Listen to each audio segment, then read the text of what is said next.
Welcome back to Normal Baseball. We are 1 week into the 2024 MLB season. We're starting to learn more about players and teams, and we're here to talk all about it and what it might mean. That rhymed. Oh, it did. Welcome back to Normal Baseball. I'm Alex Normal Dog. That's Lewis. And without further ado, we're just going to get right into things. We're 1 week into the baseball season. We are. If you don't count the South Korea series. Yeah. We are starting to get a kind of view of who's hot, who's not, who's going to be playing well this year, who's getting off to a hot start. So, and not just a hot start, but a cold start too. Yes, for Do sure. you want to start with the good or the bad? Because there is a lot of bad and there's a lot of good. It's only right that we start with the bad just to make the rest of the episode a lot more entertaining for everyone. Yeah, we'll get the bad out of the way first. Might as well. All right. So, I think if we're talking about bad, the worst of the worst is unfortunately our Miami Marlins, who are the only winless team in baseball. So sad. They're 0-8. 0-8. I feel like they've blown leads in almost every game they've played. Almost. They're quite the disappointing team. I mean, this is, dare I say, the curse of Kim Ang. It could be. I don't want to declare it too early, but God, this team, they look like a JV team playing against a D1 college right now. They need a wake up. They need a run. They need guys to really start performing the way they need to perform in order to win. And right now they're not doing that. Yeah, it's been tough for them. They lost 4 to the Pirates, then they lost 3 to the Angels, and then today they lost the first game of their set to the Cardinals. So it's been tough for them. I think a lot of it has to do with Luis Arraez. Yeah. Who slow start. Yeah, Luis Arraez is known for his incredible hitting. He's one of those hitters like Freddie Freeman who you just call them a pure hitter. No matter where you're putting it, it could be in the zone or out of the zone. If they can reach that spot with their bat, there's a good chance they're going to hit that ball, and there's a good chance it's going to drop down for a hit. He's one of those types of guys, and to start the season, he has not. He's hitting 188 right now through 8 games.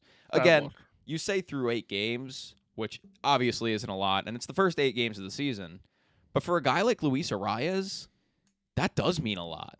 Mm-hmm. This guy, it shouldn't matter whether it's the first week of the season, one random week in August, or the last week of the season. He should be hitting. He definitely should be. And it is alarming that he's not, because he's, one of I would argue, is the best player on that team. Yeah, for sure. He definitely, hands down, is the best player on the Marlins. The thing that worries me is, like you said earlier, Luis Arraez is the engine of that team. And if he's not going, it feels like the team's not going. And that's beyond clear. I mean, Jazz, I feel like, could not put a ball in play if he tried. Nick Fortes, their catcher, is just not good as of right now. I really hope that he figures it out.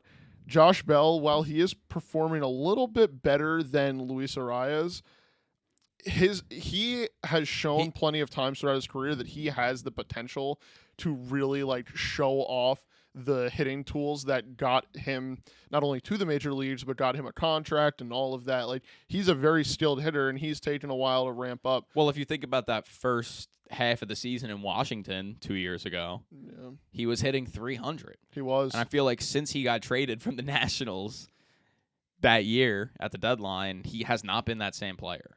When he got traded to the Marlins last year, was very good. Very hot. He was exactly what that team needed last year. He was, but coming out of the gate a little slow. If you want to talk about the positives in the Marlins, you could talk about a couple of guys. Jake Berger being the first. Yeah, he's been doing really well this season. He has been. He's been mashing. He had 2 homers today against the Cardinals, which is awesome. I love Jake Berger. And then Tim Anderson's another guy who I'm very happy for. Tim Anderson, when you his numbers through 8 games, they don't jump off the page, but he's hitting 267. The OPS isn't there, the power hasn't been there, but he is making contact. Yeah, he is, which is always a positive. There was a good chance that I don't want to say good chance, but I think a lot of people thought that Tim Anderson I think a lot of people did think there was a good chance Tim Anderson would come out of the gates and kind of perform like Luis Arraez is performing. Runs into a hit maybe once every 2 games. Yeah. And that's just, not going to that's not hot. The thing that worries me with Tim Anderson is that he is too much of a great baseball player, and we've seen it out of him before, to say that he should be more patient and all that when it comes to his at-bats at the plate, or just taking his time more when he's playing shortstop and fielding ground balls and stuff like that. But Tim Anderson's play style doesn't allow for that. Tim Anderson is very much a guy who wants to swing hard, who wants to get the big hit when it matters most, which on one hand you're like, oh, that's great. That is who Tim Anderson has been. But after the 2023 season and now so far into 2024, that's not who he is right now. I don't know what's gotten into his approach or how he's playing the game right now. I hope that he can turn it around and become that all-star shortstop that we've seen him be. But right now, there's none of that, I feel like, anywhere near him. But at least his floor, his base performance, has gotten better from last year. That's true, because last year it was hard to watch. It was hard to watch, but and I'm rooting for him. If I'm not a Tim Anderson fan, I don't know what I am anymore. Yeah, I mean, I'm definitely rooting for him beyond belief, because I love Tim Anderson. Amen. It's just tough. The Marlins are winless through 8 games. A lot of people are. I've seen some stuff saying that they're going to be sellers soon. To be fair, I would love to see Luis Arraez, Jesus Luzardo, Brian De La Cruz, hell, even Jake Berger in different situations, just to see what they could do. Because you can say, oh, well, they're all on the same team right now. They're not providing support or protection for each other in the lineup right now. Imagine a Luis Arraez in a Detroit, where right now Detroit's playing pretty well. Imagine if they had a contact guy, so that way whenever Kerry Carpenter got up, there's a chance that Luis Arraez is standing 90 feet away at first base. Hey, that sounds pretty good. Jake Berger just mashed the cover off the baseball today, hit 2 home runs. What team could use some home runs right now? I don't know off the top of my head, but every team would always love to add some more home runs. Brian De La Cruz, love that guy. I think it's fair to say that. Would love to see him in a different situation. And imagine Jesus Luzardo going 8 shutty for the Dodgers, just throwing out an example. Wouldn't that be fun? No, it'd be cool. They definitely have a lot of young guys that could be distributed. Not even necessarily young, but a lot of guys that could be distributed around the league. It would be cool. But I think 8 games in, saying this kind of stuff, to me, that's insane. Yeah, for sure. But if this is the trend as of right now, per 8 games, their winning percentage is still 0. So I would love to see them, pick up a few wins and start to really get back to that Marlins team that we saw make the playoffs last year. Yeah. Let's not forget that. Yeah, and they're playing the Cardinals right now. The Cardinals have been mediocre, 4-4. They've been the Cardinals. They're going to be doing a lot of that this year. Another team, if we're sticking with the NL East, that has been really, really bad, hard to watch, is the Amazons, the New York Mets. The Metropolitans. Hard to watch. Hard watch. That's not even like the Marlins is a hard watch in terms of, oh my God, they keep losing. But at least they're putting up a fight. The Mets... the Mets are putting up a different type of fight. They're putting up a different type of fight in the terms of they're not scoring runs, but they're not letting up runs until the 9th inning or even the 10th or 11th inning, like we saw today. Yeah. The Mets, in case you didn't know, are 1-5 on the season so far. They got a dub today, though. They did. They had a doubleheader with the Tigers today. They won the second game of that doubleheader, which I'm shocked because in the first game of that doubleheader, they used almost all their bullpen arms. Really? In the first game of that doubleheader, Edwin Diaz too. I'll read who they used in the first game of that doubleheader. No, please do. In the first game of that doubleheader, they used Adrian Hauser started. Okay. That doesn't count. No, but that's a picture. He went 5 innings. So starting in the 6th inning, they used Brooks Raley. Okay, 1. Drew Smith. 2. Jake Diekman. 3. Adam Ottavino. 4. Edwin Diaz. 5. Jorge Lopez. 6. And Michael Tonkin. 7. 7. I get that the game went to 11 innings. But 7 pitchers in, what is that, 7 innings? 7 pitchers. I don't even know how many innings. Yeah, 7 innings, 6 innings. That's bad. Either way, I mean, you have in to a doubleheader. It'd be have different to- if it wasn't a doubleheader. Yes, but you have to expect that one of these guys, sure, maybe Jorge Lopez is not the guy or whatever, but like throw Michael Tonklin out there earlier because I believe he can go more than an inning. Adam Ottavino, while he is like the oldest one in the group in terms of relief pitchers, he has enough in the tank to go for 2 innings if he really needs to. Same thing with Jake Diekman. Like all of those guys could pitch 2 innings. I don't know why they didn't. Maybe that's just because of the doubleheader. They wanted to wait and blah, blah, blah, blah. Well, let me see who pitched in Game 2 of the doubleheader. Yeah, let's see it. But Because if you're gonna like Michael Tonkin, a guy, you could Tonkin. say we don't want to use him because he pitched in the last game or whatever, but you wound up using him anyway. So why wouldn't you just use him earlier to get a couple innings out? I get that they didn't wind up scoring anyway, but it was just weird to me. They only used 2 pitchers in Game 2. They used Budo, who started, okay. and Garrett, who pitched the last 3 innings of the game. Reed Garrett. Damn. So Shout out him. I guess they made it through. They did kind of the opposite of what a normal doubleheader you would do. Normally, you would use less pitchers in the first game, more pitchers in the second game, maybe even less pitchers in the second game, depending on what you need. But you hold them in case you need them. They Yeah. did the opposite. But they could have easily got very unlucky in that second game of the doubleheader. Yeah, and they definitely had to could've. use pitchers. They definitely could have. Luckily, their offense finally woke up Did it? a little bit, I don't just think- enough to open their eyes just a little bit to squeak out 1 win. That's all that they really I don't needed know to if do. I'd count that as waking up. Hey, it woke them up enough. It was like a little slap in the face. I don't think it did. No, it did. They won the second game. They won the second game by on a the score back of 2-1, and they didn't score until the bottom of the 9th inning. Yeah. Hey, I don't think their they bats put woke they up. put a number in that win column, baby. They had 3 hits the entire game, Yeah, it was bad. and 2 of them came in the bottom of the 9th. Hey, but Pete Might have Alonso been hit a all home 3. run. Pete Alonso hit a home run. Pete Alonso did homer in that second game. Shout out to Pete Alonso donating Um, $1,000. I almost said $1 million. Donating $1,000 to animal shelters per home run. Good to see that Pete cares about the animals. Started donating already. Good for him. And Tyrone Taylor walked it off. He did. So I don't know. I think they got really lucky in that second game. Sorry, Mets, but you got lucky. Yeah. And in the first game, they were actually winning 3-0. Like their offense kind of got going against Casey Mize, and then the Tigers went to their bullpen. They lost it, and they didn't score another run, Yeah. and they gave up the lead, and then they lost it in 11 innings. That's even worse. I think that's even worse than Game 1 against the Tigers on Wednesday, when they went scoreless through 9 innings, and then gave up 5 runs in the 10th inning and lost 5-0. I think today, first game of the doubleheader, was worse because they had a lead. Yeah, I guess so. Like, I it get was- where you're coming from. It was the first time all season where they were like scoring runs and they could like had the lead for most of the game, for a lot of the game, Yeah. more than a couple innings. And then they They blew it. They blew it. They just fell off a cliff. Yeah.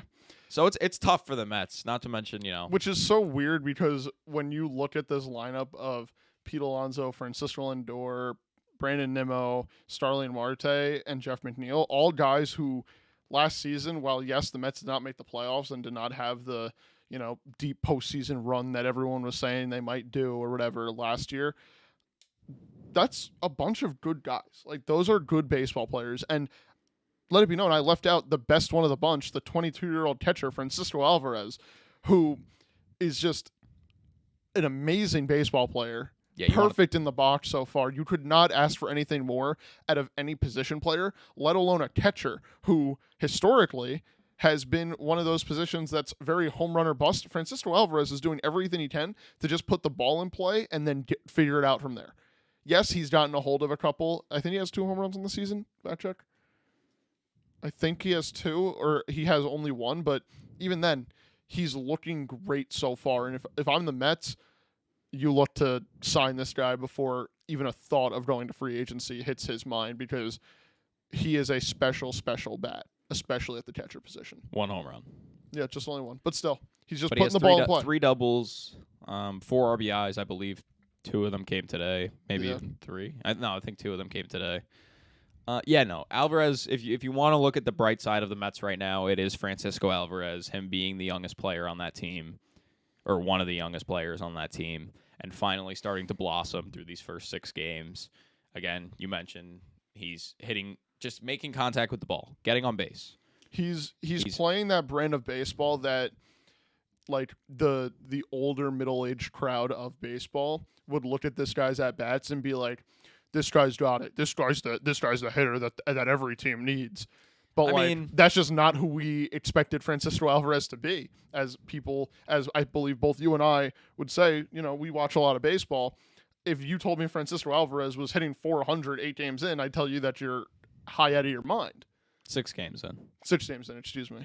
But still, like, Francisco Alvarez, in my mind, I don't even think after 5 at-bats could be a 400 hitter, and he has proven me wrong once again. I was wrong about him in general. So he is going to keep amazing me. Yeah, I mean, hopefully he can keep that up. Yeah. Again, 6 games in. I don't want to say that about everyone, because you could say that about literally everyone we're about to talk about. But yeah, no, he certainly has looked like a bright spot. The only thing is he is swinging at a lot of pitches. Yeah. And he's getting hits off of them, but not a lot of walks, so he's not like watching the ball all that much. That's what that tells me. But again, that's just based on the stats. I haven't watched every Mets game because they suck right now. Fair enough. Emphasize the right now. They suck right now. They do. Because oh my God, dude, Lindor. He had such a bad spring training, and I just kept thinking to myself, oh, okay, it's spring training. He'll be okay once the season starts. Yeah, that's Lindor. He has 1 hit in 24 at-bats to start the season. That's It's alarming. It's looking pretty bad for him. But if I had to list 5 players who look really bad right now, and I expect to turn it around, I'm going to be honest with you, 2 of them are on the Mets. Francisco Lindor and Brandon Nimmo, both guys who I think we know they're all-stars. Let's just be honest. They're all-stars. 1 for 21. I know. It's just like that's just not who they're going to be. Give them more time. It's fair to say that it's just the beginning of the season. Let them get a little bit warmer. Let them figure it out a little bit, and then maybe we'll be talking about Lindor making a dark horse for MVP when we're in late August talking about him. Yeah, I wouldn't be too alarmed if I'm a Mets fan. Obviously, Mets fans, we know Mets fans, they love to overreact. Oh, of course. And they know that Uncle Stevie's been very adamant that this is a rebuilding year. Don't look too much into it. We're not actively trying to win a championship this year. We want to rebuild to get better for the future. Yeah. But I don't think they thought that it would look this bad early on, especially with that first series of the year with all the Rhys Hoskins drama. They didn't even win a game after all that. Not only the Rhys Hoskins drama, but then after they get into the argument, Rhys Hoskins goes 3 for 4 and single-handedly beats that's your what team. I mean. Rhys Hoskins drama, they didn't even win that argument because Rhys Hoskins shut them up the next day. And then you come into the next series and you lose that game in extras with the 0-0 the whole way. Sean Manaea starts really, really well. You lose 5-0. And then the next game gets rained out. So now you have a day just to soak it all in that you're 0-4. And it's like a horrible feeling. And then you got the doubleheader. You're like, okay, doubleheader. Let's win one. You use 7 bullpen arms and you lose the game. You had the lead and lose the game. Like, it's almost rock bottom for the Mets. Like, almost. That is one of the, I think if you ask me to paint a picture of one of the worst starts to a season I could possibly imagine, that would probably be one of them. Yeah. Like, that is one of the worst starts of the season I think I've ever seen. Yeah. In terms of morale and just how heart-wrenching it is. And but they're not last in the East. You know what's even worse if you're a Mets fan? Sure, you just went, 1-5 through your first 6 games against the Brewers and then the Tigers. Let me read you off their next 3 opponents really quick. At Cincinnati. That lineup is great. At Braves. Oh, my God. And then the Kansas City Royals come to Citi Field. Yeah, I mean, that one. There is a very good chance that the Mets just keep this downward spiral. Sure, they might get a little bit of a, quote, break. They play the Pirates. And then just they go to L.A. for 3 games. That's tough. Like, they just have a very, very difficult start to the season. And if their big bats, their guys that they need, are not going to wake up, then Mets fans, you guys are in for a long month of April. You talk about the Pirates. The Pirates are 6-1 right now. They They've had a are. very, very good start. They've looked Granted, good. they have played the Marlins, who we just talked about are abysmal right now, and then they Terrible. played who'd they play after that? The Nationals, The Nats. who we know aren't one of the best teams in the league. The Nats handed them a loss. The Nats did hand them their first loss, but again, I'm just saying in terms of strength of opponent, the Nats are not up there with, someone like the Braves or even the Phillies or the Mariners, Yeah, of course. or even the Brewers. The Brewers are 4-1 too. They're having a nice start to the season. But the Pirates, They're having fun. they're kind of doing what they did last year. Almost. They're having that. We're coming out. O'Neal Cruz. O'Neal coming on out, having a hell of a start to the season. 6-1. Everything's looking good in Pittsburgh. Will it go wrong? When will it go wrong? Will it? First, I say, will it go wrong? If it will go wrong, when will it go wrong? I don't know. I think that this is a Pirates team, and yes, we are only 7 or whatever games in. We're not even 2 full weeks into the season. And I think it's fair to say, based on the amount of Pirates games that I've watched, which has been 2 that they play the Nationals for, I genuinely feel like this team is a lot more settled in. It felt like last year when they started the season and they were atop of the NL Central and everyone was like, oh my God, who's going to beat the Pirates? It felt like they were, playing at a pace that they could not keep up for 162 games.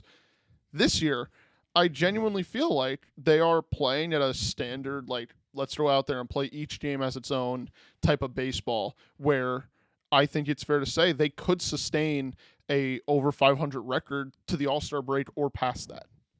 Like, just on how they've played the games. And obviously that is an extreme overreaction, but that's just how it looks. It's tough because we said all the same things last year. Almost. Well, we said the Pirates were going to win the Central last year. Well, I don't remember that much. But we did say a lot of good things about the Pirates last year, and it went wrong. Quickly. The O'Neal injury killed that team. It did. That's what did. That's what really happened. But Brian Reynolds is having a hell of a start. O'Neal's having not where I want O'Neal to be. Of course. We are going to start that segment soon of O'Neal Cruz Watch. O'Neal's Cruise Watch. We could start it right now. O'Neal Cruise Watch. The O'Neal Cruz Watch for the week. He's hitting 286, 726 OPS. I mean, not where he's going to want to be. Only 1 homer, 2 RBIs, but again, I think he'll get there. But then you look at the rest of that team, like Jack Sawinski batting 4th. God bless him. I guess God bless him. Love that guy. What I really like about this lineup right now is Brian Hayes is hitting very well. Oh, yeah. I mean, I wouldn't say he's hitting very well in the standards of Brian Hayes. Well for his standards, because he's known to be this amazing, amazing defender, but the bat is the downside. I mean, Yes. He's a 250 hitter, whatever you want to call him. He can run into a baseball every now and again, but don't expect him to be Point is, he's the Nolan Arenado. He's not like the Nolan Arenado type who's going to flash the leather every single night and then hit 2 home runs and, hit 300. But so far, he's played a pretty good brand of baseball. Brian Hayes is gunning lot for of that singles. third base all-star spot for the National League, because if his bat decides to finally play up to the level that his glove plays to every day, then you are looking at one of the most complete players in baseball under Brian Hayes. Like, he genuinely has that much talent in him. He does. He could be that Nolan Arenado type. He could be up there with like J-Ram.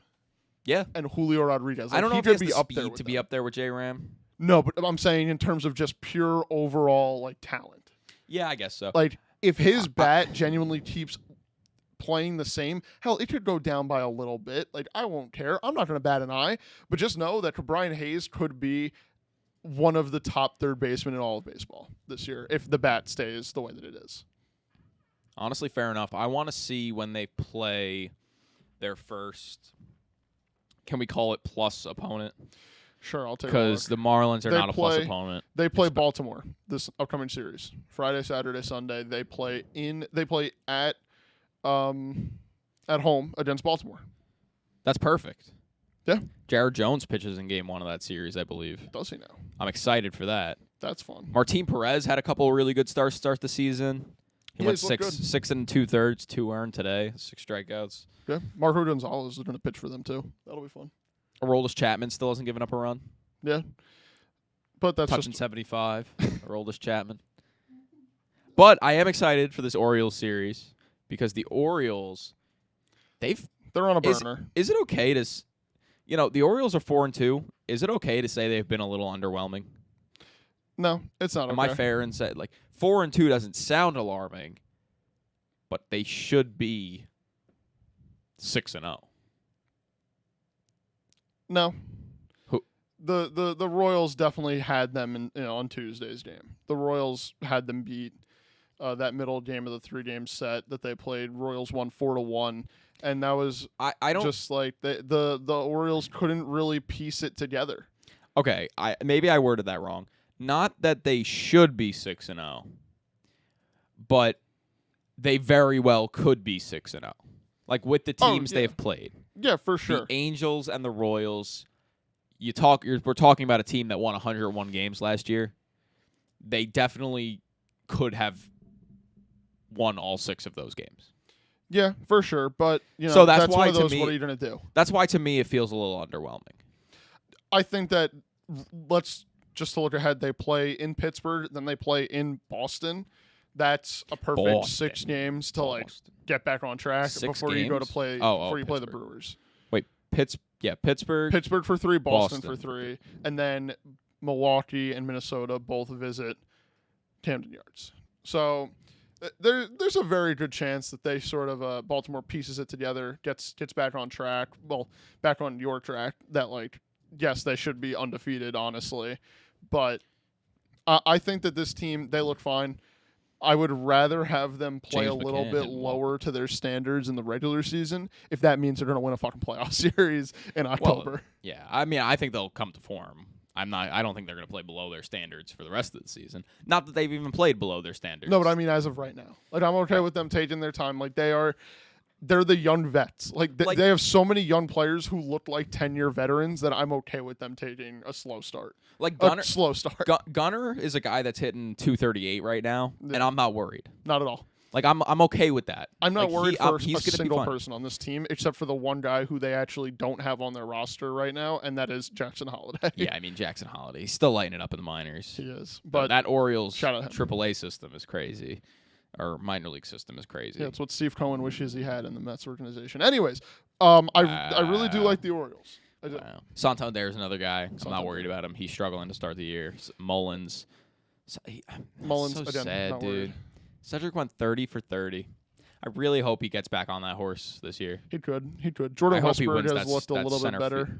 Or not wins, but shows why he is the Baltimore Orioles center fielder. Yeah, and let's not forget, obviously, the switch hitting threat of Adley Rutschman, who... Rutschman started well, though. I was talking about guys that had struggled. Oh, well, yeah, you're right. I thought that we were just going through the guys who we want to just see perform better. No one's struggled more than Anthony Rendon, though. True. Anthony Rendon is the only qualified hitter in baseball with no hits. And I just think that's so funny considering how much he hates baseball. All the quotes he had during the offseason about how he doesn't like playing baseball. Yeah. And he has 1 walk this season in 5 games.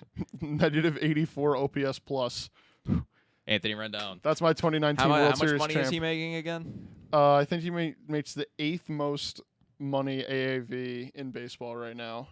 Let me double check really quick. Well, since the last time Anthony Rendon got a hit was on July 4th of 2023. Since then, the Blue Jays have been no hit, or rather, the Blue Jays have been no hit and 1 hit in 2 of the last 3 games, and that's still more hits than Anthony Rendon has since July 4th, 2023. Yeah, we'll get into the Blue Jays. We'll get into all that. Gets paid $38 million a year. $38 million. $38 million. When will he get his first hit? I kind of hope never. Well, let's see. He's already played how many games? He's already played 5 games. So he has 35 more games to get a hit before he sits out the rest of the season. Is it possible? Wait, that's not a guaranteed fact. Just so everyone knows, that's not a guaranteed fact. Not a guaranteed fact. Just that's history just shows. That's just Lewis saying. History shows he does not tend to play after the All-Star break. I found this really cool list of things that have happened since Anthony Rendon last got his hit, and I just in baseball or just like in the world. I found this cool list of things that have happened since Anthony Rendon got his.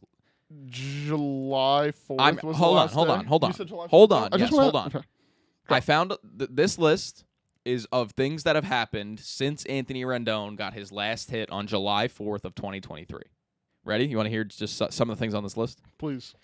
Around 15 people have been struck and killed by lightning. This is from HaloHangout.com. Shout out you. I love this list. I said, is this baseball? You go, yeah. 742.5 million Happy Meals have been sold by McDonald's. Damn. 4,675 meteors have struck the Earth. As many as 41,250 species have gone extinct. 15,125 earthquakes and 880 tornadoes, and roughly 2,200 satellites have been put into orbit. That's what's happened since Anthony Rendon last got a hit in the MLB. And even better is that both Ronald Acuna Jr. and Bobby Witt Jr. have gone for 2020 seasons since Anthony Rendon last got a hit. That's one, awesome. I mentioned that to you, what was it, 3 days ago? It took me a good 15 minutes after reading that to bring myself together enough to actually be able to say that to you. Because in the grand scheme of things, that's fucking hilarious. Oh, it is. It's so funny. I mean, that's just stuff that you cannot make up. It is just ridiculous that Anthony Rendon gets paid that much money, and for a majority of his career when he was with the Nationals, looked like a top third baseman in baseball, just to come to the Angels, play his mandatory 45 games a year, cash his check, and then not care. And not try to get back and not put in the effort to his job, to the thing. It's a kid's game. At the end of the day, it's a kid's game. You are getting paid $38 million to play the same game that 8-year-olds are playing. Kids game. Kids game. Kids game. A fucking kids game. And I would do it for $38 an hour. Anthony Rendon, if you want to switch jobs with me, I would be more than happy to giving you a normal life. He gets that. He gets a lot of those injuries. Wow. So Anthony Rendon will be sitting right in front of me right now. What would you say to Anthony Rendon if he were sitting right in front of you? I'd say, you have $38 million I could borrow. That's what I would say. To which then his response would be no. Yeah. No, I gave it all to my family. He's dealt with a lot of injuries in the past. That's for sure. And it's kind of coming to bite him in the ass. He hasn't really overcome them. However, Michael Conforto. Is a guy who has dealt with injury in the past. Some pretty big injuries. 2 years removed from baseball is not easy to do. And he's had a great start to the year. And I am very happy for him. Amen. Conforto and the Giants. I mean, while the Giants did have to run into the big bad Dodgers, they are 2-5. Conforto is definitely a bright spot of that team. Lighten up the stat sheet. He is. He's 3 homers, 9 RBIs. I feel like he's getting hits left and right. I picked him up in fantasy because you took him out from under my nose. Yeah, I took him out from under everyone's nose because I'm just like that. I'm the fantasy wizard. Of course. But I'm just happy for him because last year he had a little bit of a not great year, but it was his first year back removed from the 2-year hiatus. He hit 240. Oh, 1 year hiatus. Excuse me. I definitely said 2 year first. No, it is 2-year hiatus. No, he played 2021, and then he played 2023. Sorry. Play 2021, 2022. Yeah, 2-year hiatus. He played in 2021. Okay, I'm so sorry. Yeah, anyway, it's okay. 1 year hiatus. Back from the 1 year hiatus. I'm just happy. Happy for him. I hope that he continue. Obviously, he's not going to hit 370 by the end of the season. If he does, it would be cool if he does, good for him. And I'm happy for him. If he did, but I just hope he's that an MVP candidate. I hope that he keeps up this level of play, and he's the bright spot on that Giants team this year. I hope people are talking about him at the end of the year and saying, "Oh, look what Michael Conforto just did on the Giants this year." The one thing that I love about it is that, right, when he was a rookie and came up with the Mets, right, like he was this guy that everyone in the Mets organization talked about, like, oh my God, like this guy is really going to bolster up our outfield. Like he is the guy that we need. He was the first player to hit a home run in the World Series for the Mets. Like he did a lot for the Mets, had that catastrophic free agency period in 2020, in the 2022 like off season, and then winds up not playing because he hurt himself doing a tryout basically in Arizona. He comes back and he plays the way that he did and looked okay, and now he's like full on back in the swing of things. the Giants are a team that if I'm a team that's struggling to be around 500 and I'm looking at the schedule, the last team I want to see is the Giants, because if Michael Conforto and that Giants roster is going to play to the level that we expect them to play and have played so far, not a lot of teams are going to walk into San Francisco and think it's an easy win, which I like. I like that for the Giants. Yeah, again, their record doesn't reflect how they've played. But they just ran into the Dodgers. Yeah, again, ran into the Dodgers. Bad, wrong place, wrong time. For I feel sure. like it's criminal that we started talking about people that are doing really well and we haven't mentioned Mookie Betts once, because Mookie Betts, He's the brightest of them all. he's lighting up baseball right now. He is fabulous. Like 5 home runs Fabulous. in 9 games. He leads the league in runs back. Yes, he's played 2 more games than everyone else. Yeah. But I still think, he's got pissed. 11 RBIs, 5 homers. highest OPS in baseball. Highest OPS, highest average, highest on-base percentage, And he's doing highest slugging percentage. If- He's done it all. think of an offensive stat, Mookie Betts is leading that offensive stat, Right. And this is all with the position to change, too. which is just Obviously, so doesn't impressive. affect the hitting, but it does affect the mentality. Yeah. He is the starting shortstop for the Los Angeles Dodgers. New this year. Last year played second base and right field. And now all of a sudden he's becoming like that same Mookie Betts that won an MVP in Boston. And to be fair, and I've seen a lot of people say this, and I never even thought about it, like the Dodgers have spent the better part of 4 years trying to trade for Willy Adames and just have not been able to. At this point, if you're the Dodgers, who cares? You have an all-time shortstop right now. If he plays to the level that Mookie Betts can play to and compete for an MVP again, just like how he did last year, not only will he win the MVP, but he could genuinely go unanimous without his teammate Shohei playing the pitcher role this year. Like, that's just how good he's been. Yeah, you do not need Willy Adames, that's for sure. No, And, they also have Miguel Rojas. I just that completely veteran. forgot that that the Dodgers constantly were trying to trade for Willy Adames. And when I heard that, I was like, why the hell would they do that now? Well, now it wouldn't make sense, but they're also not trying to trade for Willy Adames anymore. I just remember hearing it a lot, and I was like, whoa. They got Miggy Rowe backing him up. Miggy Rowe, I've seen him hit a couple home runs, maybe one. I saw him I've hit definitely one. seen him hit one In home on, run. on the hands, turned on that ball, drove it right down the line, right into the Dodger bullpen. I was like, that's some Dodger voodoo magic. Miggy Rowe could not do that on any other team. Yeah, I love Miggy Rowe. He's something, all right. And we might as well just talk about it now. The Dodgers look Unstoppable. It looks like no one can beat this I team. cannot wait till they run into, like... Someone's beating this team in a 4-game series, in a 5-game series, in a 7-game series. No, but I do think, like, that first Dodgers-Atlanta game, that's going to be fun. Is it going to be fun, or are we just going to be sitting here going, oh, my God, the Dodgers just blew out the Braves. It's so over this season. No, I think that no matter what happens, that series will be fun. Tyler Glasnow has been very good. He has been. But then again, he's eaten into his innings limit already. Innings limit. Get out of here. No. I'm rooting for Glasnow. Bobby Miller didn't give up a run in his first start and Yeah. had 11 strikeouts. I believe he's going to pitch tomorrow because I'm pretty sure Glasnow pitched last night, which means Bobby Miller is going to pitch tomorrow. Okay.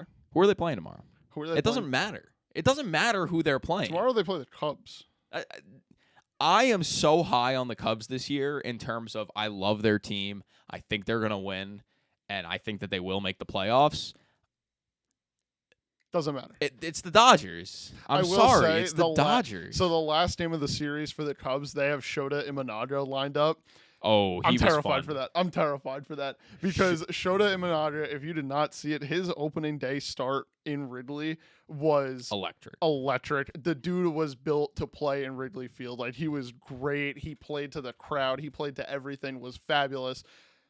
But if he runs into this Dodger lineup, oh boy, could his numbers not look good after 2 outings? Because you're talking about Mookie Betts, Freddie Freeman, Shohei Ohtani, Teoscar Hernandez, Will Smith. Like, you can't And make it up. Teoscar's been playing really good. Teoscar is like the unsung hero of the Dodgers, just because when he spent the last 2 years, one with the Blue Jays, one with the Mariners, he was this guy that, so what? He's going to strike out 200 times and And then he'll he'll hit hit a 30 homer. bombs. He still is striking out a lot. Right, he's striking out a lot, but the fact that he's already at 4 home runs right now is just once again another case of the Dodgers voodoo magic. So shout out to the Dodgers. Because they just figure it out. Yeah, I mean, he's hitting with his career. Like last year, he hit 258. He's hitting 257. So he might not we might not see him randomly become a 300 hitter. He's also come up clutch in the clutch and performed, which we did not see the last 2 years in Seattle. Well, in Seattle and Toronto. The one that pops in my head immediately was the series that Teoscar and the Mariners faced off against the Astros, and back-to-back games, Teoscar had the chance to just at least tie the game with just putting the ball in play, and both times he could not. And this year, he's very much more situational and aware of like what he needs to do to just keep the chains moving, whereas the last couple of years, it's looked like if he doesn't hit a home run, he's striking out. The true outcome. Yeah. Sorry. That's just how baseball is, though. Yeah, Teoscar, like he can keep his average. If he could still hit like around 250, I think that's awesome. But if he can give you 40 home runs, oh my God! Which with the way it's going now, I could see that happening. It definitely could. That would be insane. That would be awesome for the Dodgers. To be fair, it's the perfect situation for Teoscar because you have to pitch to him. What are you going to do? Pitch to Mookie Betts, Freddie Freeman, Shohei Ohtani, Will Smith, and James Outman and Max Muncy? You have to pitch to one of them. Imagine he has the type of season that he had in 2021. In 2021, he had 32 homers and hit 296. Imagine if he gives you 40 homers and hits close to 296, even anywhere close. He could. Close to 275. He would finish top 15 in MVP voting. I mean, those are some insane numbers. Another thing with Voodoo Magic Dodgers that I want to talk about is a man by the name of Dinelson Lamet. Yeah. And I really do think that he needs to be talked about. They need to run a fucking PED test on him is what they need to do. So just to give you a little background, Dinelson Lamet, he really didn't have much of a name until the 2020 COVID season with the Padres. He came fourth in Cy Young voting that year, had a 2 ERA, 2.09 ERA. Amazing. 12 starts. Season. But he came fourth in Cy Young voting. He looked like the next big thing. He looked like him. Yes. Him. Me. 27. So he was a little bit old when that started to happen. But again, the next season he came out, pitched in 22 games. They moved him to the bullpen. He wasn't pitching well. Then the next year he got traded to the Rockies. And as a Rocky, if you just look at last year, between the Rockies and one game with the Red Sox, he had an 11.71 ERA, 11.71 ERA. Yeah, he stumped it up. You would think rock bottom for Dinelson Lamet. It's all over. I'm out of the big leagues. Then all of a sudden, the Dodgers grab him, and he's closing games for them. Not only one-run games against the San Francisco Giants. Slamming the door close. Yes. Some of those pitches he was throwing. Last night, I was locked in on that inning because I was like, oh, my God, it's Dinelson Lamet on the mound right now for the Dodgers. Out of all people, this guy? To close the game. And I was locked in, and some of those pitches, he's 6'3", by the way. Some of those pitches that he was throwing, he had like a changeup or a sinker that was just just unhittable. And he induced that ground out to end the game. He struck out. Who did he strike out at the end of that game? Who did he strike out, Alex? I fell asleep right before he came in. I fell asleep during the commercial break. I'll be honest. Really? So I don't know. Yeah. I rate the honesty. What? I said I rate the honesty. Thank you. He rates it. You won't know what he rated it, but he rates it. Yep. No. Dinelson You don't know what that British slang? What were you saying before? I was gonna check who he struck out because I don't really know if it matters. It does not. But now I'm just curious because good luck figuring that out. In terms of I actually have it right now. Who else is hot? He struck out Tyro Estrada and Matt Chapman looking. Damn. To start the inning. That's some my balls are here, Buster. Yeah, and then you got Yastrzemski to ground out, which Yastrzemski still doesn't have a hit this season, so does not surprise me. As for who else is hot around baseball and all that, hard to deny that Bobby Witt Jr. is not off to a hot start. Sure, the Royals are 2-4. Wait, no, They've he is looked- off to a hot start. Yeah. Oh, hard to deny that he's not. Gotcha. Right. He's off to a good start.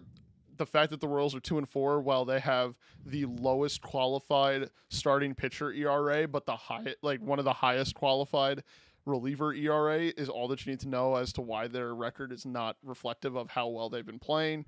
And then if you keep in the AL, guy that a lot of people, including myself, have slept on for this upcoming season, Anthony Volpe. He's flattened out his swing. He's swinging just to put the ball in play, and when you put the ball in play, good things happen. He is definitely off to a hot start. Yeah, And Soto.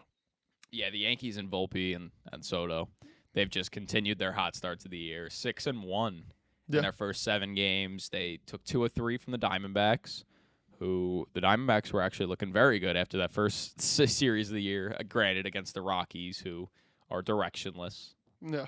The Rockies are like, if you took... it might be bad. No, just say it. I know exactly what you're about to say, too. I don't know if you do. I think I do. I was going to say if you took like a tortoise into the woods, turned him on his back, blindfolded him, and expected him to find his way walk like home. 5 miles back to you, like to your house. Like they have no idea where they're going. You know, They're someone just going. tweeted this out, and I think that this makes perfect sense. Imagine you took 100 chimpanzees, like wild chimpanzees, and just put them all in an 18-wheeler and just told them to get across the country. Like, that's how directionless they are. Like they're not getting there. They don't know what they're doing. Sure, they might like start the car, or hey, like they might hit a lucky home run. But then- for a sign. But then all of a sudden, their outfielders are diving for baseballs that then wind up rolling all the way to the fucking wall. Nolan Jones. Their entire outfield. Jesus Christ. Yeah, it's tough.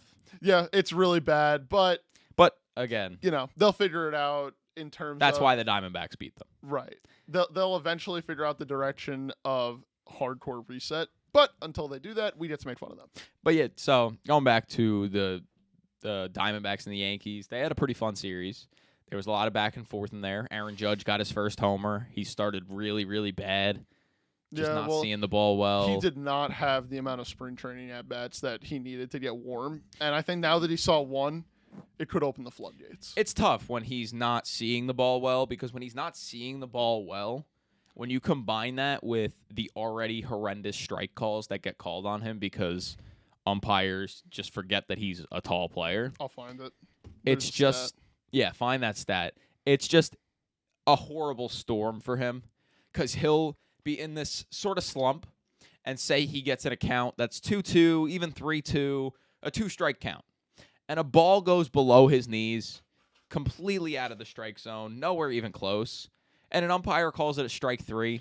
All right. That has to be the most infuriating thing ever, especially when you're in a slump. So to see him start to get out of that with that homer, hopefully for him and hopefully for the rest of the baseball community, because he's just fun to watch. Hopefully he can get out of that. Here's the stat. The most strikes called against them on pitches over the plate but well below the zone from 2017 to now. Aaron Judge, 160. That's a lot. That's a lot. The second most is Josh Bell at 97. It's crazy. That is crazy. Which, 70 more. let's just do the 64 math really more. quick. It's 160, right? Divided by three pitches to have a strikeout. Aaron Judge has struck out basically 53 times on what should be called balls, Crazy. which is just insane. And if you're an opponent of the Yankees, that's the way to beat them. Is, hey, so what if Soto hits a single and the rest of their lineup is able to, dilly-dally, get a run or two there? If you want to prevent the big hit from Aaron Judge, just throw a ball below the zone. Umpires very clearly are not paying attention to it and are not recognizing that Aaron Judge is a gigantic human being who cannot have that low of a strike zone. It's not physically possible for him to go down there and get a baseball and pull it or do what he does best and hit it over the fence. It's just going to make him look like a fucking idiot at the end of the day. He'll strike out a shit ton more because, whoa, watch out. Angel Hernandez the fourth is calling that a strike when it's Did you 30 inches below. Did you see the call Angel Hernandez made today in the Mets-Tigers game? I did not. I actually turned it off when I saw that Angel Hernandez was behind the plate. I'm getting your live reaction to this. Please do. It is quite honestly. I was when I saw that it was the second game, right? Because I watched the first game. Yes. Yeah, so I watched the first game. I loved it, and then when I got like into the second inning, and then the SNY crew was like, "Oh, and here's the umpiring crew for the second game," and I saw Angel Hernandez behind the plate. I was like, "I'm turning this game off." Hit play. He called that a strike. All right, chat. Live He called reaction. That a swing. A swing.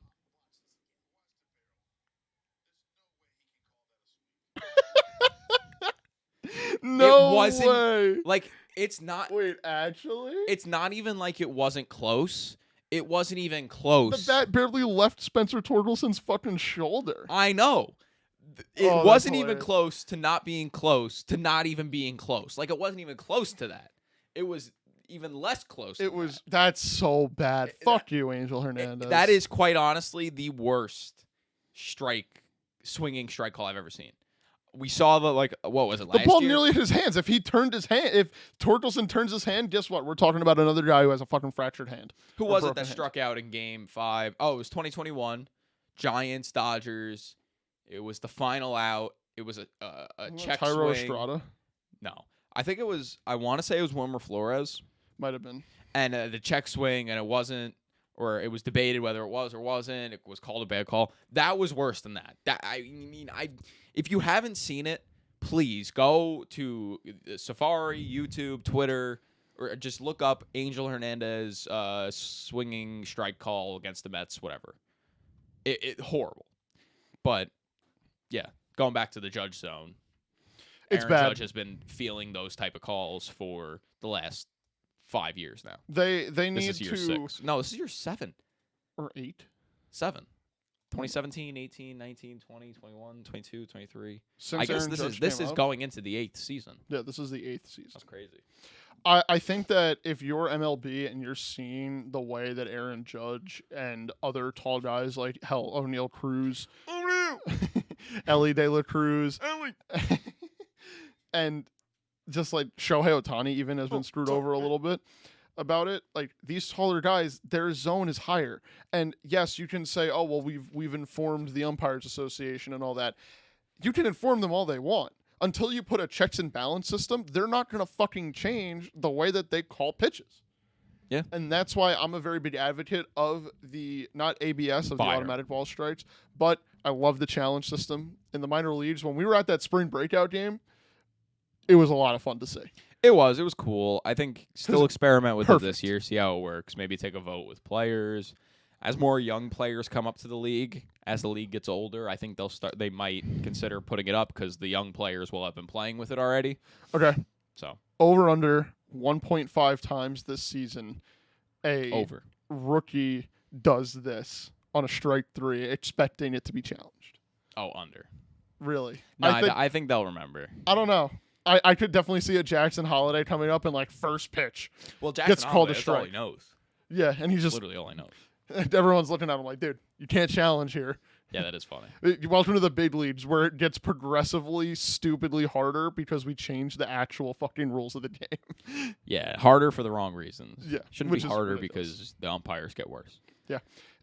But If Aaron Judge and the rest of that Yankees lineup starts to perform the way that we expect them to, because Yeah, right because now it's it's just wild. been the Soto show. they're 6-1, and it's been the Soto, Volpe, and Oswaldo Cabrera show. Oswaldo Cabrera. Yeah, I'd still count it as the Oswaldo show too. But like those three guys are the only guys who are really Hitting well. the ball. But if Austin Wells, Verdugo just hit his first homer. yeah, Judge just hit his first homer. So hopefully, I feel like Glaber, he might be hitting 214, but I feel like he's been showing signs of life. yeah. If that team can move on all cylinders, dangerous because be fair, their pitching is good too. The only weak link on that like starting lineup, obviously, is the old man Giancarlo Stanton, who well, yes, he will put up a 200 average and he'll hit 30 bombs or whatever. Like, he's just not the same guy that he once was, whatever. Besides that, you look at this lineup and you say, hey, this is a team that can go out there and compete to win every single ball game no matter what, just based off of Anthony Rizzo, Gleyber Torres, Anthony Volpe. Like, these are all guys who we've known to be able to hit at certain times, whether it be the past or the present. Like, Volpe right now has been able to hit. Gleyber Torres was the best hitter on the Yankees last year, considering that he played the whole year and Aaron Judge didn't. Anthony Rizzo, coming off of, like, the weirdest injury of all time that I've ever seen with my own two eyes, is coming back, and I need him to pick up the pace. Austin Wells, the reason why he's in the big leagues as a catcher and not as a DH or as a first baseman is because he was so well-rounded and proclaimed to be a hitter. Well, how I know this is a different Yankee team than in years past is Giancarlo Stanton is not playing every day. Yeah. They are telling him, hey, Giancarlo, take a seat because we want Aaron Judge to get DH days. And when we want him to, you're not playing the field. You're too much of a liability. You are taking a seat. And that's really the first time we've ever seen since they got Stanton that, they realized, this guy can't hit like he used to. Yeah. Let him sit on the bench when we need him to. And I guess he's accepted it. I will say, though, it would have been very entertaining to watch Giancarlo Stanton run around in left field of Chase Field. Would it have been? I don't think it would have. It's a massive field. It would have been a lot of fun. Yeah. But that is Corbin Carroll triple down the third base line if I've ever seen it. Would have been fun. Talking about Judge getting going, you know who wants Judge to get going? Who? A's owner John Fisher. The Athletics owner John Fisher loves Aaron Judge. Apparently so. In case you haven't heard today, it was made official that the Oakland Athletics will be playing their home games for the next 3 years at least after this year in Sacktown, Sacramento, California.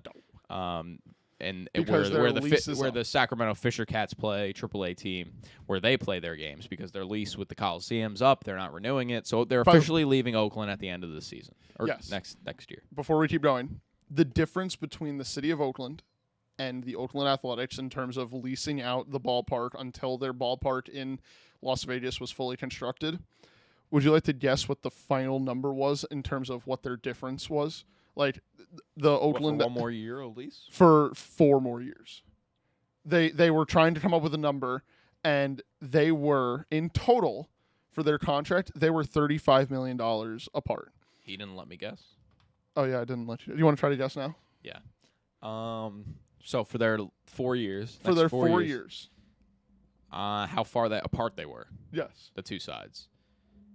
I'd probably guess around $35 million. Right on the money. $35 million, which, to put into perspective, John Fisher, fuck you. Wow. But that you're an MLB owner. You have more money than what you know what to do with. Bang. In all honesty. Bang. And you want to sit there and fight to make sure that you can remove your team from what it's called its home for 57 years, you fucking scum. Just hurry up. Get them moved to Oakland get them moved to LA or Las Vegas. Excuse me. Third time's a charm on that one. Bang! Get them moved out there to Vegas so that way then you can post the fucking team for sale, and so help me God, if an Oakland A's fan does not buy that team, I'm going to be pissed. Yeah, I agree. Daily John Fisher, fuck you. Yeah. I wake up every morning and the first thing I do is I DM John Fisher. Fair enough. And I tell him go fuck himself. So yeah, the A's will be headed to Sacktown for their home games the next 4 years, 3-4 years at least. I will say the two sides of the coin of, like, if you're not an A's fan, it's like, hey, that's pretty cool. And then A's fans being like, well, they're going to get even less attendance than they do now. They got like 3,600 fans for opening day, which is pathetic. Yeah. That stadium holds 10,000 people. They're not going to fill that out either. Well, they're modifying it to hold 14,000. They're still not going to hold. Watch out, Alex. They're still not going to get that attendance if they don't. If in Oakland, where their team is from, #rooted in Oakland, is their team is from, doesn't get that much attendance, What makes them think that Sacramento will get that much attendance? No, they're not going to, and it's depressing. It's such a depressing way to If I'm an to A's end this run in Oakland for the Athletics. If I'm an A's fan and like someone was like, "Oh, you want to go to a game in Sacramento?" Just one, like just see what the stadium's like. See maybe we'll like it. No, because the Coliseum's not enjoyable. Maybe no. My answer is no. I don't give. I do not care. You know what's even like? I don't know why any A's fans currently go to the games. They can It's- go to San Francisco and watch the team that's staying by them. It's probably so dirt cheap, and like at the end of the day, I can understand it. Like if I was to see the other team. hell, I'll say it right now. I have been a Knicks fan for as long as I can remember. I wanted to go to Knicks games when it was Carmelo Anthony and 5 fucking plumbers or 4 plumbers on the goddamn team. Like sometimes it's just like I want to just support my team, and I understand that from Yeah, but the Knicks Athletics aren't fans' moving. perspectives, right? But like I'm saying that's probably why they're just like some Athletics fans are actually going to games. Inexcusable. I agree to an extent. I do think though that like there needs to be some sort of checks and balances because the way that John Fisher is going about not only handling this move but handling his team in general is just totally wrong. And the fact that that the Athletics are making headlines for being historically bad and atrociously run when you have a team like the Dodgers, who are arguably the most marketable team in baseball history. You have these young guys on teams like the Detroit Tigers, the Pittsburgh Pirates, the Yankees, hell. Like, there are so many different storylines that should get picked up by major media, but guess what? You're always going to hear about first the Athletics and their John Fisher owner talking about how he's excited to watch Aaron Judge hit home runs against the team that he owns in a minor league stadium because he can't figure out that he should just stay in Oakland. Yeah. Fuck you, John Fisher. Okay. But going back to what I was saying with the whole Aaron Judge, how we got here, John Fisher's a big fan of Aaron Judge because when he was doing that little press conference In Sacramento today. to say, I'm excited to see our team play here. This is a big day or whatever the fuck he was saying. He goes, it's going to be fun to watch some of the biggest superstars in the game, like Aaron Judge, hit home runs in this stadium. Name a guy on your fucking team.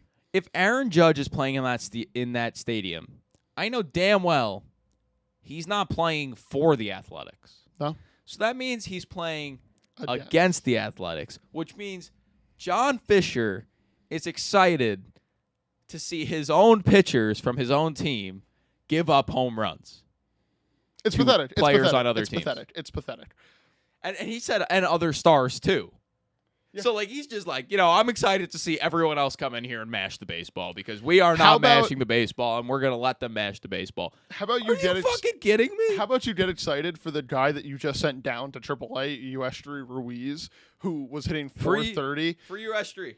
Free Uestri till it's backwards. How about you get excited for him to play some more fucking games in your goddamn AAA stadium? It's pathetic. I will say, though, funniest thing of the day, by the way, Giants are currently in conversations with the restrictions of the Coliseum to have their AAA team play in the Coliseum. I think funny. that's hilarious. That's funny. They swap. Genuinely hilarious because, imagine, oh my God, we're playing a doubleheader and this guy just got hurt, our starting shortstop or whatever, knock on wood that no injuries happen. It's like, get that guy on the bus. He's coming over for game 2. Yeah, really. That's just so funny to me. I would love that idea because guess what? It's going to mean that the historical landmark of the Coliseum will stay around a little bit longer. But at the same time, it's like, damn, this is really how it's going to end. John Fisher throwing up 2 giant middle fingers as he packs up his bus and drives to Sacramento. Pathetic. Well, fuck you, John Fisher. Moving on to a less depressing and more of an interesting, entertaining, somewhat maybe confusing. I want to go back to that Yankees Diamondback series. And in the last game of that series, we saw one of probably the craziest endings I've ever seen, or most unfortunate endings I've ever seen. Right. So, the Yankees and Diamondbacks went into extra innings in the final game of their set. whatever. In the 11th inning, the Diamondbacks 6-5. I mean, we know what happened. We all know what happened. The people listening right now, you know what happened. Yeah. The Diamondbacks had the bases loaded, down by 1 run, to get to the gist of it. Bases loaded, down by 1 run, and their pitcher comes to the plate. Their pitcher, moment. Because they used their entire bench before that, and Perdomo got injured, so Ketel Marte, who was DHing, had to go to shortstop for Perdomo, which meant that Jake McCarthy had to come out of the game, and they lost their DH, so their pitcher had to hit. Okay, your pitcher's in the lineup now. Let's avoid him at all costs. Final out, 2 outs, bases loaded, down by 1, and your pitcher's coming up. Oh, that must suck. A lot of people are saying it's just an unfortunate circumstance. It was. You went into 11 innings, and you're bound to use some guys on the bench, and at some point, the injury wasn't their fault, and all that. Feel better, Geraldo Perdomo. I love watching you play short. Obviously, the Diamondbacks went on to lose that game. He struck out looking. Yeah. Bad strike 3 call, but something tells me that at-bat would have ended the same regardless. Yeah, ump wanted to go home. Shout out. Someone please let me know why Torey Lovullo pinch hit Jace Peterson for Blaze Alexander. Who was literally blazing hot. Blaze Alexander is their hottest hitter. Yeah. I think Torey Lovullo tried to outplay the game, and if there's one rule in baseball, you cannot outplay the game. He was their hottest hitter, and he had a homer. He hit his first major league homer in that game. Laced one down the left field line. And I liked him. And you're taking him out of the game for Jace Peterson. Hey man. And think about it now. If Jace Peterson, if he didn't make that dumb move, first of all, you never know. Blaze might have hit a homer. They might have wound up winning that game. But if you're saying everything went the exact same, and you're here in the bottom of the 9th again, you can pinch hit your pitcher for Jace Peterson. And granted, it is Jace Peterson, but it's better than having a guy who's never had a major league at-bat because he's a pitcher in that position regardless. Torey Lovullo tried to outplay the game. My opinion, should have pinch hit Zach Gallen. Zach Gallen's got a 173 batting average in his major league career. Shout out to the person who commented that on Instagram. Shout out you. Thank you. But I would put him in there. Better than McGuff, who hadn't had a single at-bat in the major leagues ever. Yeah. You couldn't find one pitcher that could just stand there and take one at-bat. Maybe he'll hit the ball, or maybe he'll work a walk. None of your pitchers could do that. So you go to the guy who's never had an at-bat. I'm telling you, this is as simple as Torey Lovullo tried to outmanage the game. I get and it. You just can't do that in baseball. But yes, the injury was unfortunate, but you don't pull Blaze Alexander when he was based on what Diamondbacks fans have been saying. This is a pretty normal thing for Torey Lovullo. Right, but he does this a lot. Have we expected that since maybe they not made a postseason run? No. I think he did it last year when they were going to make a postseason run. No, but he didn't do it in the postseason. Like, that's the most recent memory I have of he played his bullpen perfectly. Like, he did everything right in that playoff up until the World Series where the Rangers were simply just the better team. That would be the most recent memory you have of him doing that because it happened 2 days ago. You know what I mean. You know exactly what I mean. But I just think that that was a crazy situation. Yeah, crazy situation. When was the last time we saw a pitcher hit besides like Ohtani or like IKF? If only Diamondbacks had IKF. Imagine that. That would be like the most storybook moment of all time. IKF walks off the Yankees. Yeah, well, I mean, I said like it. By the way, Michael A. Taylor has the second highest batting average in baseball. Yeah, he's put the bat on the ball. Sorry, I just saw that because I'm trying to look for IKF's batting average because I swear he's having a decent start to the season. Boy, do I don't know. Okay, timeout. Before that, this is a good time. This is a good time to get into the Blue Jays. Yeah. Before that Astros series, he probably was having a pretty decent start to the season. Granted, it was 4 games. But after that Blue Jay series, no Blue Jay. Or after that Astros series, no Blue Jay is having a good season anymore. The Blue Jays won 1-2 from the Rays, lost 2 to start the year. They march on in. Actually, there is one player that is. They scored 8 runs and then 9 runs, and they march on into Houston, going against an Astros team that Beaten. just lost 4 straight games to open the season to the Yankees. They're beaten, they're battered, they're bruised.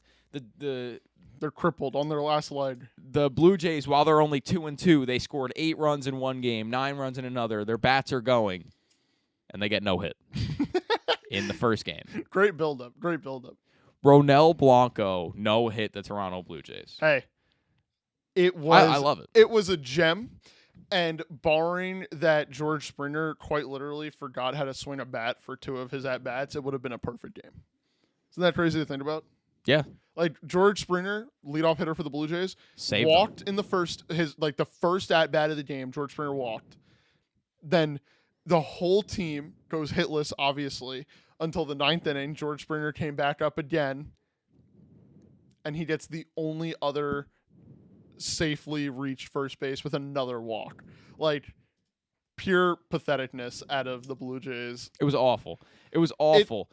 Blue Jays fans screaming and crying that, like, why is Kevin Kiermaier on my roster? Why? It was hilarious, but at the same time, I understand the dude, he could not put together an at-bat to save his life. Stop. He's defense. He is defense, guys. but, like, holy shit, was it bad? The And then stigma. Let's I not love forget, Kevin Kiermaier. too, yes, the Blue Jays got no hit, but then I think the next day they went out. They barely won. They barely win because of Davis Schneider, who has been like an unsung hero for them ever since he got called up playing to the every big leagues. game. Right. So what does David Schneider do? Like the manager of the Blue Jays, he sits him the next day Oh, because that's my just God. exactly what Sits him fucking the John next day. Schneider does. I Sits said them the next David, day, it's and they John. get 1 hit. Yeah. They got 1 hit. Like you can't make it. So they got up, no man. hit, barely won a game only because of a home run in the 9th inning, Yep. and then got 1 hit the next day. Are like They're that? bad. They're very bad. It's so bad because coming out of that first series of the year against the Rays, I said on this podcast, wow, they have a good team. Like Yeah. they have a really good lineup. Like I'm scared for the You Blue Jays did this year. say They're that. gonna be bashing around teams, and then they go and do this, making me look bad. What's even better is that if I gave you just their lineup, right, and I said, okay, we're 7 games in, 8 games in, who do you think the best hitter on this team is? You would immediately look to guys like Kevin Biggio, Vlad Guerrero Jr., Bo Bichette, hell, fucking George Springer or Dalton Varsho. No, it is 39-year-old, soon to be 40-year-old Justin motherfucking Turner with a 1 OPS, a 200 OPS plus. Holy shit! I love has he JT. He has proven that he did not need to be a Dodger to be good. He was just good at baseball, which shout out him. Yeah, he's a late bloomer. Love that guy. Wasn't great on the Mets in the beginning of his career. No. But Then aged again, like who is good at the aged Mets? like fine Wine. wine. 39 years old, I'll and tell he's got plenty in the tank. Genuinely considering buying a Justin Turner City Connect jersey when they come out. That's crazy. Philly City Connect them out tomorrow. I know I'm excited to I see saw the the- same thing that we've been seeing for 7 months. I was gonna say I saw the leaks. They don't look great. Yeah, but I think it's like the Pennsylvania state flag. I don't know. That doesn't mean All I know is that like they've been sneakily in their scoreboards at Philly, like for Phillies, like the broadcast has been sneakily throwing in this blue that is supposed to be on their City Connect jersey. I think it's going to look a lot better on field than it does on a hanger. But I don't really care. I'll probably buy a Trey Turner one anyway. yeah, the trade Or Bryce Harper. Nah, We haven't even talked about Bryce Harper. I mean, he was on the shit watch list. he was on the shit watch list. And The then- first series of the year went hitless. Yeah. Then decides to go out and hit 3 home runs in one game. 1 grand slam. One being a grand slam. 3 homers, 6 RBIs. That was second vintage 3 home Bryce run Harper. game. That was Second- vintage Bryce Harper, Second 3 homer game of his career. Yeah, vintage Bryce Harper. It was insane. which is crazy to say for a 32-year-old. Dude, I love Bryce Harper. He's such a He- easy guy to root for now. He has completely won over, I think, the heart of everyone in baseball just because of including yourself. including myself. Yep. He's done Because He's done it. oh no, is he a Hall of Famer? No, but he has definitely won over. All right. He's 31, No, by the way. no. Excuse me. Like just Conversation does not need to the be had. entire Phillies lineup itself is just hard to not root for. I mean, you look at the top with Bryce Harper, Trey Turner, Bryson Stott, Brandon Marsh, Nick Castellanos, Kyle Schwarber. It's like, oh, that's great. And then you look at the bottom and you're like, oh, it's JT Realmuto, like the second to third best catcher in baseball. Alec Boehm, he has been amazing. He is probably the best clutch hitter in all of baseball over the last 2 years. And then Johan Rojas, who sure has not gotten a hit, but he's there for defense. He's there for defense. Defense. And Whit Merrifield on the bench. Whit. Whit. I love Whit Merrifield. I love him. The story of how he got there was so cool. It's funny. Yeah, Bryce just told The owners and we're like, sign Whit Merrifield. And We 2 should days get later, Whit Merrifield. 2 days later it was done. Yeah. Hilarious. But that's the power that Bryce Harper has. That's also why this offseason he approached the Phillies about another contract extension. Like he's not signed until he's 39 years old. Bryce is crazy. I love Bryce Harper. He's funny, man. I never thought I'd hear you say I love Bryce Harper, but here we are. It's since the 2020 the Braves, the NL run, it's hard not to root for him. Is the NL East the NL East? No. Because the Braves are top in that division, 3-2. Okay. I love overreacting to the first 5 games of the season. Are the Braves washed? Shohei Ohtani done in LA? Ippei back? Ippei back is crazy. Ippei is not coming back. For him. Shohei had his first homer as a Dodger, too. Do you see that? I did. I liked that. It was kind of a, it wasn't the bomb that I wanted. Like, I wanted him to go at a Dodger Stadium. No, he will. He'll get there eventually. Eventually he will. But I'm saying, I wanted his first one just I cannot wait stadium. for the tweet July 29th. I don't even know if the Dodgers are home, but like late July, early August. No. August. Okay. You were cutting me off. July. Here, I'll look. I'm looking. Too late. I beat you to it. Ha! No, I found it. July They're 29th, in Houston. They're actually not playing, but they're in Houston the day before. They're in Houston. Okay, so then we're just calling it Monday, August 5th, when they play the Phillies at home. I cannot wait for that tweet after the game where it's just some dude who's sitting there holding a baseball like this, taking a photo, and then in the background you just see a shattered windshield.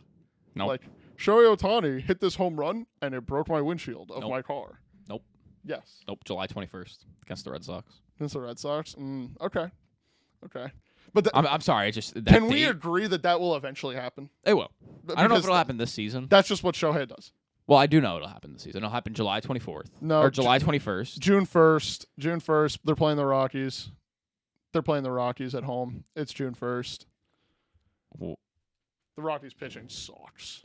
Kyle yeah, Freeland but will they're not hang, and Shohei Ohtani will bang. But like the Colorado air elevation doesn't come with the Rockies when they travel. Alex, we're talking about when they're in Dodger Stadium. The I know. elevation will be the same no matter who they're playing. No, I'm saying though that's the not Rockies true. suck. No, but I'm saying like Shohei could do that off any pitcher. Right, Doesn't but necessarily need to be the Rock. Like he'll hit 3. Yeah, but Shohei you're will gonna hit be 3 hungry. homers against like the Brewers this year. He'll hit 3 homers against the Orioles. Like he'll hit 3 homers against the good team. Not that he's going to do it multiple times, but he'll do it once this year, and I think it'll be against like one of the top teams in baseball. okay, I like that. That'll be fun. But yeah, I'm looking forward to that post eventually because that'll be funny. Los Dodgers. Can Can we talk about the Astros too? I mean, the Astros completely flip-flopped. We talked about the Dodgers. I mean, we talked about the Blue Jays, how they flip-flopped from really good to really bad. The Astros flipped from god-awful, worst start they could ever imagine. Like, how I said the Mets had one of the worst starts they could ever imagine? The Astros had one of the worst starts they could ever imagine, getting swept at home by the Yankees Yeah, in it a was 4-game pretty bad. set. But then they no-hit, lose a game barely, which sucks, but then 1 hit. And now you're feeling a lot better about your rotation, which is what they were really scared about You know what's after funny that first series. is that no-hitter was almost a sub 2-hour game. 2 hours and 1 minute. Imagine it was perfect. It would have been perfect if George Springer didn't walk. Yep. Another reason to hate George Springer. Wow. I'm kidding, chat. But sorry, This is chat. live. So I do want to say about the Astros, and then I'll let you do your thing. Check back in with me at the end of May. Because So they're shut up, one shut of up, those shut up. teams Shut up. that... No, you're done. We're checking back with you in May. You cannot say another word about the Astros till the end of May.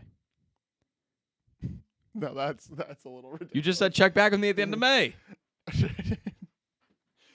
Because the Astros are one of those teams that they're a partial dynasty in the terms of 7 straight ALCS trips. You don't just do that on accident.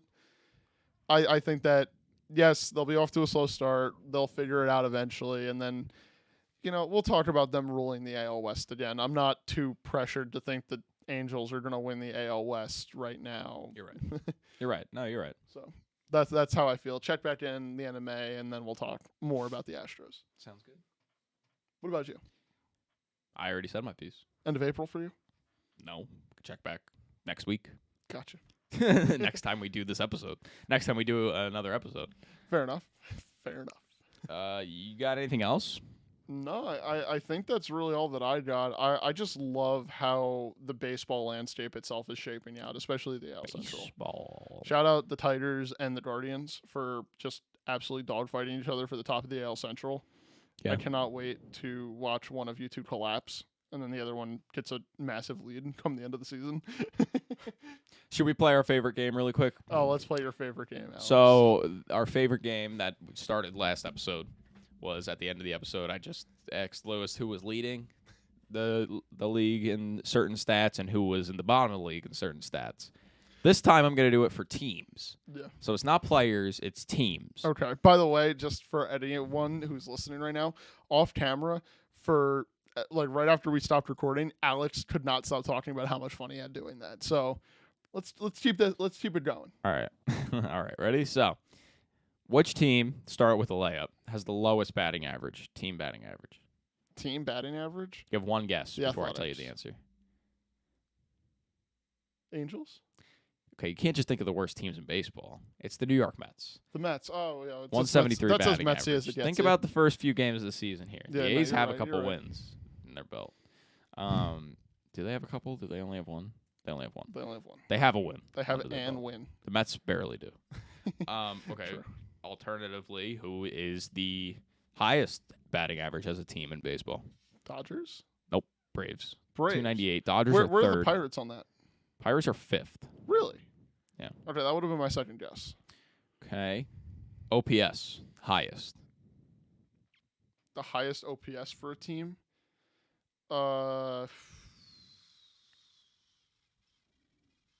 Dodgers? I mean, it's Nope. going to be like my Also default the guess. Braves. Really? Oh, How about- well, that would make sense. How about the lowest OPS? lowest OPS? Can we say Mets again? You're correct. You'd be correct in saying that. Which team has the most stolen bases? There's two teams tied at 11 stolen bases as a team. 11? Holy And I'll give you this. shit. They're both in the same division. They're both in the same division. Yes. Both having pretty good starts. Is it the Guardians and the Royals? Nope. Reds and Brewers both have Reds. 11 steals as a team. The Jesus. Nationals are right there with 10.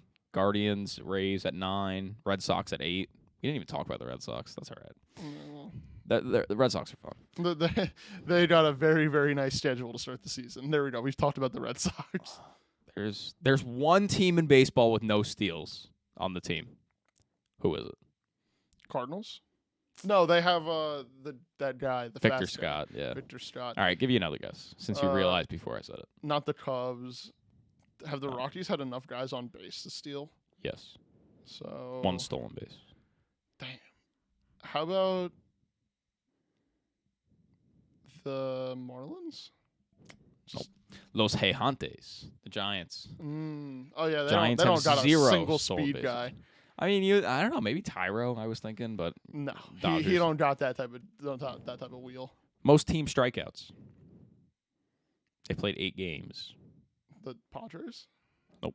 Dodgers. St. Louis Cardinals. Dodgers are second with 82, Whew. but the Cardinals are first with 83. Oh Jesus Christ! Least amount of strikeouts. Least amount of strikeouts. Braves. Close, but no. Braves are second with 42. The lowest is 39. Lowest is 39. 39 team strikeouts through 6 games. Who's just like expected batting average as a team is super high. It's not the Guardians. It's not the A's. No, it is not. Not the Astros. Not the Mariners. Nope. Not Texas. Nope. Not Arizona. Nope. Not Colorado. Nope. Okay. You've had a lot of guesses here. You're just going through the list of teams. I might as well just tell you it's the Chicago Cubs. It's the Cubs, really. That would have been like the last team I guessed. Fair enough. Really? Wow. Let's Good see for what- them. Putting the ball in play. We're move over to pitching. Who has the lowest team ERA in baseball right now? Cumulative. Cumulative ERA. Isn't it the Tigers? Is it not the Tigers? Tigers are second Oh, with a 2.04 ERA. Okay, And the yeah, Mets I somehow don't are know. third with a 2.37 ERA. I don't know then. It's the Boston Red Sox with The a Red Sox. 1.54 ERA Damn. through Yeah, 7 that's games. fire. That's Pretty fire. good. They've had a good pitching staff. The Mets are third. Yeah. So it's the exact opposite of what we thought they would be doing right now. We thought their hitting would be really good and their pitching would be god awful. Don't worry, they'll eventually turn that. They'll swap it. Tigers, though, you said is second. No, Tigers is second. That's impressive. Which team has the most strikeouts, like pitching? Or Guardians. no. Highest ERA. We'll do that first. Highest ERA. 8.37. You can get this. Athletics. Again, the Athletics Rockies. haven't. Oh, Rockies. It's the It's Rockies. the Yeah. Rockies. They put up some shitters. Shout out Kyle Freeland. Most strikeouts in baseball as a team. Guardians. Think about the teams that have played the most. 2 teams that have played the Oh, most. Dodgers. Yep. Dodgers, Padres. I then keep forgetting that they played 2 games. Yeah, Dodgers, Padres, then Guardians. And the Guardians have played one less game, and they have 82 strikeouts. Dodgers have 84. Padres have 83. That was the least amount. Least amount of strikeouts. Surprising. White Sox. Nope. Marlins. Nope. Last shot for me. Reds. Nope. The Milwaukee Brewers. Really? Well, they Exact- did lose surprising. Corbin. They did, but that still surprises me. Fair enough. And then final one. It's kind of too obvious. Can I do expanded stats? Oh boy. Which team has the most walks per? Okay, well that's just not fun. We'll eventually find a stat. Hold on, I'm gonna find the most balks. Name as many teams as you can that have gotten a balk this year. Boston does not have a balk. No. The Diamondbacks have one. Yep. The Mets have one. Are you looking? Well, no, I just have the standings. You're not. Okay. The Mets have one. Mets have one. That's 2. There's 9 of them. Do the Braves have one? Yes. The Well, the Braves. second you got one wrong, you lose. Oh shit. Okay, wait. No. So you got National. No, who'd you get? I got Diamondbacks, Mets, Braves. Braves. I just gave you one of the answers. You did. Yes. Oh, shit. Well, I wasn't in one, you're out the other. Well, fuck. The Red Sox have one. No, they don't. Okay. You already guessed that. That was your first guess. Nationals. Yes, but no, you already lost. Oh damn. Blue Jays, Athletics, Twins, Marlins, Dodgers, That's fine. whatever. Okay, that's all I got. That's all I got. Thank you guys for watching. Thank you. We appreciate it. Shout If out you you. enjoyed, make sure to subscribe or follow the podcast, leave a like, and share with your friends. We will be back next week for some more. Thank you for watching. A peace. Wyatt Langford. Wyatt Langford. Wyatt Langford. Wyatt Langford. Wyatt Langford. Wyatt Langford is a funny man.